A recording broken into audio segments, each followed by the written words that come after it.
Congratulation, আপনারা হইতেছেন আমাদের 50তম কাস্টমার। আপনাদের জন্য আমাদের থেকে এখন থেকে ডিসকাউন্ট চলবে, 50% ডিসকাউন্ট। আপনাদের একটা মিসআন্ডারস্ট্যান্ডিং হচ্ছে, আমরা আসলে কাস্টমার না। আসলে আমরা এসেছিলাম আপনাদের ওয়াশরুমটা ইউজ করতে। তাদের হাতে 15 মিনিট সময় হবে, আপনারা প্লিজ আমাদের 50th কাস্টমারটা হয়ে যান আর কি। And lunch is complimentary from us, so please. আপনি এখানে? আপনি কি অ্যালার্ম দিয়ে আসতে হবে নাকি?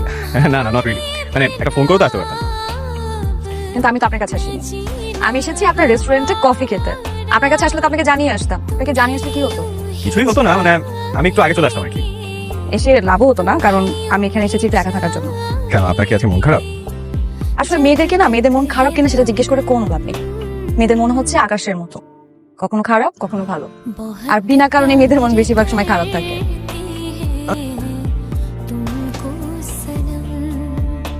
আপনার মন খারাপ থাকলে আপনাকে আরো বেশি সুন্দর লাগে।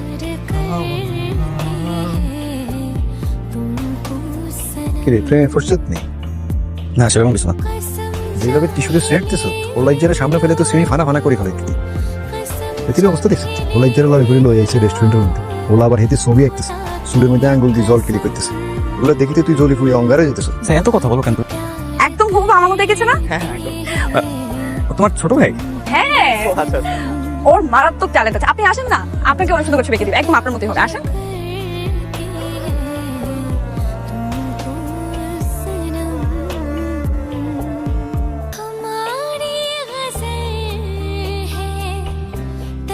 এত দেরি করলেন কেন? সে কখন থেকে আমি আপনার জন্য অপেক্ষা করছি।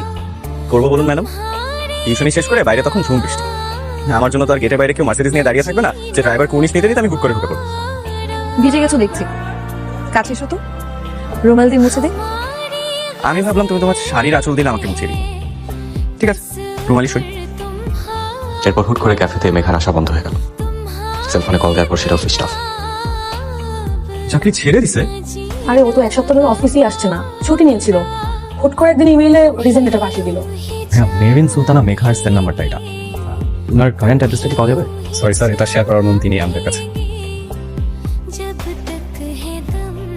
বললাম তো এটা আসলে ইনফরমেশন শেয়ার করার মতো না। ব্যাপারটা কি আসলে পার্সোনাল? ভাই খুবই পার্সোনাল বিষয়। আপনার বসুন্ধরা রেসিডেন্সিয়াল এরিয়া কি হলো ভাই? ঠিকানা দিলাম, খুশি হন নাই? এটা অফিসের অ্যাড্রেস। কোনটা বাকি আছে? চিনতে পারছেন? আরে ভাই চিনবো না কেন? গত মাসেই তো আপনার রেস্টুরেন্টে গেলাম। চিনতে যখন পারছেনই, তাহলে একটা কাজ করেন, আমার একটু মেঘার অ্যাড্রেসটা দেন।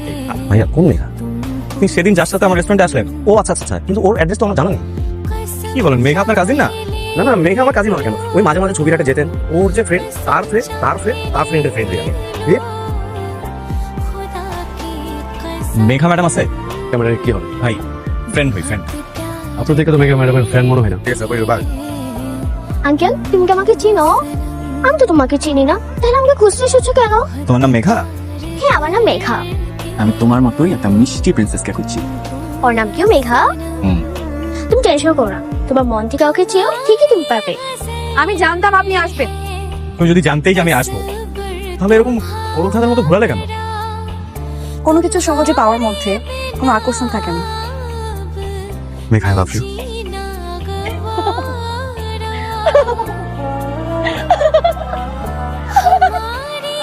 No! No! No! No!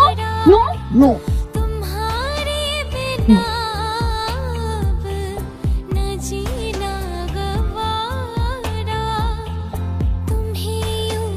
এটা নাও। তোমাদের ক্লাসে আকিও নামে একটা মেয়ে আছে না? ওকে গিয়ে বলবা যেটা রাজ দিছে। কৃষ্ণকলি আমি তারেই বলি, কালো তারে বলে গায়ের লোক। ছুটির ঘন্টার পরে আমি তোমার অপেক্ষায় থাকবো। তুমি যে আমাকে লুকায় লুকায় দেখো, এটা কিন্তু আমি ঠিকই বুঝতে পারি। কেন জানি তোমাকে আমার খুব ভালো লাগে।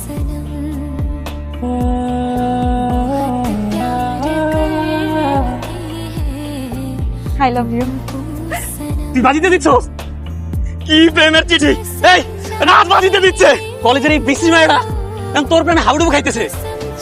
তোর এই চেহারা নিয়ে তুই রাজের সাথে আসছিস প্রেম করতে, লজ্জা করে না? আবার আসছিস রাজের সাথে প্রেম করতে, একদম কাঁদবি না। যেই না চেহারা আর ঢং কি ছেড়ে করে কান্দে। দেখ দেখ আমার দেখে আমার ভালো লাগতেছে। আজকে আমাদের মাঝে আমাদের এক হারিয়ে যাওয়া বন্ধু ফিরে এসেছে। গত 8 বছর ধরেও আমরা যাকে খুঁজে পাইনি, সে আর কেউ নয়, আমাদের বন্ধু আকলিমা। প্রথমে সবাইকে আমি সরি বলে নিচ্ছি। দীর্ঘ 8টা বছর আমি ছিলাম না তোমাদের মাঝে, আর কার জন্য আমি হারিয়ে গিয়েছিলাম সেটাও হয়তো তোমরা জানো। আমি নিজেকে অনেক পরিবর্তন করেছি, আমার নামটা পর্যন্ত আমি চেঞ্জ করে ফেলেছি। আকলিমা থেকে এখন আমি মেঘা। তুই মনে এত কষ্ট নিয়ে চলে গেছিস, আর একটা দিন যদি তুই থাকতে তাহলে তুই কখনোই চলে যেতি না। রাজ তোকে সত্যি সত্যি অনেক ভালোবাসতো। আকলিমা আজকে আসেনি, তুমি ওকে কালকে যে পরিমাণে অপমান করছো, ক্লাসে আসার কোনো পরিবেশ রাখছো? দেখো আমি যা করছি তা আমি করি নাই, আমার বন্ধু বান্ধব করছে। তোমরা না আমাকে শুধু শুধু ভুল বুঝতেছো। কে তুই মনে হয় দিনের বেলা টস জ্বালা আকলি মারে খুঁজতেছস? ডাস্টবিনের মাল ডাস্টবিনে গেছে, এত চিন্তা করে লাভ কি? এই বলে তুই একটা বস্তির মায়ের জন্য আমার গায়ে হাত তুলবি? একটু অ্যাড্রেসটা চাইছি ম্যাম প্লিজ। এখন আর ডিস্টার্ব করে কোনোভাবেই দেওয়া সম্ভব না। ভাই এটা আকিমাদের বাসা না? ওটা তো নাই, চলে গেছে। মানে কই চলে গেছে? সেটা তো জানি না। তুমি একটু আমাকে আকিমার কাছে নিয়ে যাও প্লিজ, আমি ওর পায়ে ধরে মাফ চাও। দেখো আমি কিন্তু ওকে সত্যি সত্যি ভালোবাসছিলাম, আমার ভালোবাসা কোনো দিক থেকে মিথ্যা ছিল না। হ্যাঁ আমি আমি আমি বাজি ধরছিলাম, ওর সাথে মিশার পরে আমি সত্যি সত্যি ওর প্রেম করে গেছি। প্লিজ আমি ওর কাছে একটু সরি বলবো, এতটুকু তো একটু করতে দাও, আমাকে একটু ওর কাছে নিয়ে যাও প্লিজ। ভাইয়া আমি সত্যি জানি না আকলিমা কোথায়, আর আকলিমার সাথে আমার নিজেরও কোনো যোগাযোগ নেই। আমি জানলে আপনাকে অবশ্যই বলতাম।